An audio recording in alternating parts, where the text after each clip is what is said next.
En Espagne, l'ancien roi Juan Carlos a finalement choisi l'exil. Son abdication n'a pas mis fin au scandale. La justice vient d'ouvrir une enquête contre lui. L'ancien roi est accusé d'avoir touché une centaine de millions d'euros dans le cadre d'un contrat pour construire un TGV en Arabie Saoudite. Il a annoncé son exil à son fils, hier soir, dans une lettre. Juan Carlos ne veut pas lui rendre la tâche plus difficile.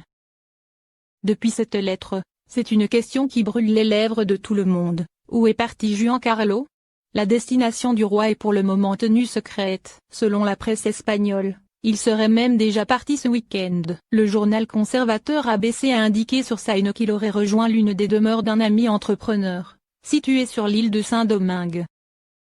Cette fuite secrète n'en finit pas de démolir l'image tant vénérée de Juan Carlos. Rappelons qu'il a joué un rôle historique pour avoir mené la transition de la dictature de Franco à la démocratie. Les Espagnols aiment dire qu'ils sont juan-carlistes et non pas monarchistes, mais depuis quelques années, on assiste vraiment à la chute de l'ancien roi. Il y a d'abord eu des images de Juan Carlos sur son éléphant en Afrique, accompagné de sa maîtresse. Puis le scandale financier. L'ancien monarque est soupçonné de fraude fiscale et d'avoir blanchi pas moins de 100 millions de dollars. Bien que les principaux partis politiques tentent de sauver les legs de Juan Carlos et surtout d'épargner la figure de Felipe V, l'actuel roi d'Espagne, c'est toute la maison royale qui est touchée par cet exil rocambolesque.